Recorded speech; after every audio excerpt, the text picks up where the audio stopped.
IAS Baba Bangalore 2024 review. In this video, we are going to discuss about that.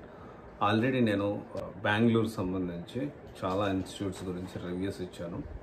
And at the same time Hyderabad సంబంధించిన కొన్ని institutes గురించి కూడా 2024 latest updated review అనేది నేను ఇవ్వడం జరిగింది. సో నేను మీకు రివ్యూ ఇచ్చే ముందు ప్రతి ఇన్స్టిట్యూట్కి అంటే ఆల్మోస్ట్ బెంగళూరులో కూడా కొన్ని రోజులు స్టే చేసి అక్కడ కొన్ని ఇన్స్టిట్యూట్స్ కోచింగ్ సెంటర్స్ తిరగడం జరిగింది. సో ఎందుకంటే రియాలిటీ అనేది నేను ఒక స్టూడెంట్ లాగా వెళ్తేనే ఖచ్చితంగా అర్థమవుతూ ఉంటుంది. ఇక్కడ IAS Baba coaching centre in 2024 review గురించి మనం మాట్లాడుకుంటే బేసిక్గా ఏంటి అంటే IAS Baba is famous for current affairs and test series. ఈ రెండింటికి ఐఏఎస్ బాబా అనేది ఖచ్చితంగా చాలా ఫేమస్. చాలా క్వాలిటీ ఆఫ్ కరెంట్ అఫైర్స్ కానివ్వండి, చాలా క్వాలిటీ ఆఫ్ టెస్ట్ సిరీస్ కానివ్వండి, నోన్ ఫర్ ఈ రెండింటికి మాత్రం ఖచ్చితంగా ఐఏఎస్ బాబాని 100% ప్రిఫర్ చేయొచ్చు. ప్రిలిమ్స్ కమ్ మెయిన్స్ విషయానికి వస్తే ఫ్యాకల్టీ డీటెయిల్స్, ఇంకా చాలా డీటెయిల్స్ కానీ ఇన్ఫర్మేషన్ కానీ ప్రతి ఒక్కటి ఇక్కడ ఏంటి అంటే డెఫినెట్లీ ఇన్స్టిట్యూట్ అన్నీ మాకు అది బాగుంటుంది. ప్రతి కోచింగ్ సెంటర్ కూడా ప్రతి ఐఏఎస్ కోచింగ్ సెంటర్ కూడా మా దగ్గర అది ఉంటుంది, మా దగ్గర ఇది ఉంటుంది అని చెప్పి పాజిటివ్స్ గురించి మనం మాట్లాడుకుంటారు.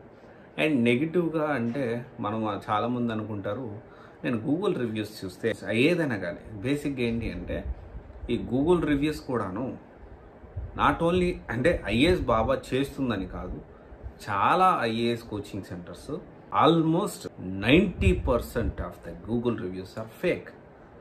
They are created by some digital marketers. కొంతమంది డిజిటల్ మార్కెటింగ్ టీమ్ ఉంటుంది, they will manage all the reviews. Different locations నుంచి ఈ పాజిటివ్ రివ్యూస్ అనేది పెట్టించడం అయితే జరుగుతుంది.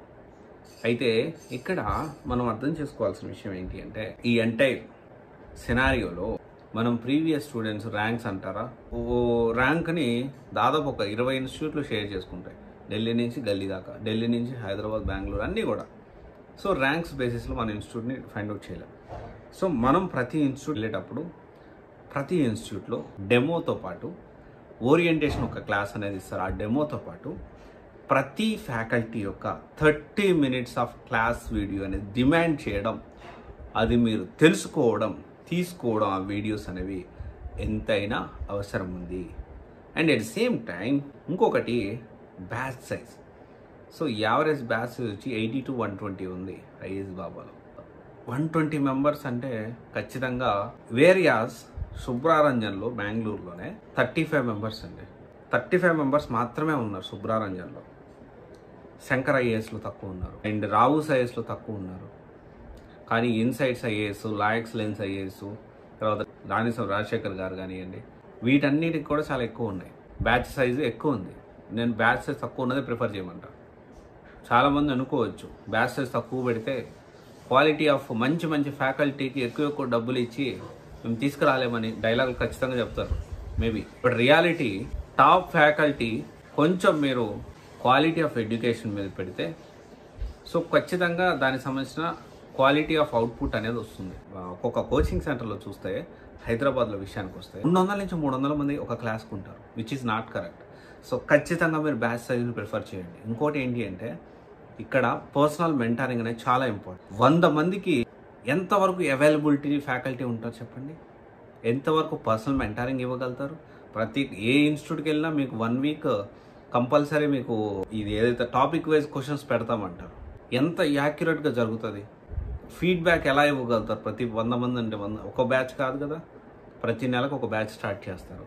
సరే 100 మంది అనుకోకుండా 70 మంది అనుకుందాం, తక్కువలో తక్కువ. లేదంటే ఒక 60 మంది అనుకున్నాం. నెలకు 60 మంది అంటే ఎంతమంది ఫ్యాకల్టీ ఉన్నారు, ఎంతమంది స్టూడెంట్స్ని మేనేజ్ చేయగలుగుతారు? ఇవన్నీ మనం అర్థం చేసుకోవాలి. అండ్ ఐఏఎస్ బాబాలో అయితే బ్యాచ్ అయితే 80 to 120 ఉంది. Definitely which is not recommended. నేను జాయిన్ అవ్వాలా వద్దని మీ ఇష్టం, అప్ టు యూ. బట్ ఇంతమంది అయితే ఉన్నారు ఇక్కడ. అండ్ ఇంకొకటి వచ్చేసి ఏంటి అంటే స్కెడ్యూల్స్ అనేవి క్లాస్ స్టార్ట్ అయినాక ఇస్తామని చెప్పాను నేను వెళ్ళినప్పుడు. నేనేమడుగుతున్నా, సబ్జెక్ట్ ఏదైతే ఉందో ప్రిలిమ్స్ కమ్ మెయిన్స్ ఈ ప్రాసెస్లో వెయిటేజ్ ప్రకారం ఎన్ని అవర్స్ కేటాయించారని ఖచ్చితంగా తెలియాల్సిన అవసరం ఉంది. లేకపోతే తక్కువ వెయిటేజ్ ఉన్న సబ్జెక్ట్స్కి సైన్స్ అండ్ టెక్నాలజీస్ వెయిటేజ్ తక్కువ యూపీఎస్సీలో, దానికి తక్కువకి ఫ్యాకల్టీ దొరుకుతారని చెప్పి అంటే ఎక్కువ క్లాసెస్ పెట్టేసేసి ఏదో 10 నెలలు మమ అనిపించుకుంటే కాదు కదా. ఖచ్చితంగా స్కెడ్యూల్ అనేది తెలుసుకోవాలి మీరు. ఇది మీ రైట్. ఒకవేళ స్కెడ్యూల్ ఇవ్వను, స్కెడ్యూల్ అంటే మీకు ఏ రోజు ఆ రోజు అవసరం లేదు.